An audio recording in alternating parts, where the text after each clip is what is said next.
ભીડ જોવા મળી રહ્યું છે।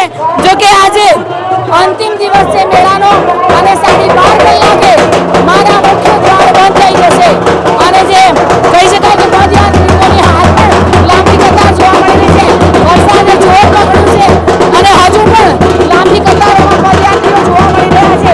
જો કે 12:30 કલાકે મંદિરના દ્વાર બંધ થઈ જશે તો પદયાત્રીઓને મા અંબાના દર્શનનો લાભ મળશે ખરી, કારણ કે સાંજે 5 કલાકે સંપૂર્ણ મંદિર પરિસર બંધ કરવામાં આવશે અને આ પદયાત્રીઓ જે દર્શનાર્થ માટે આવ્યા છે તેઓને લાભ મળશે ખરી।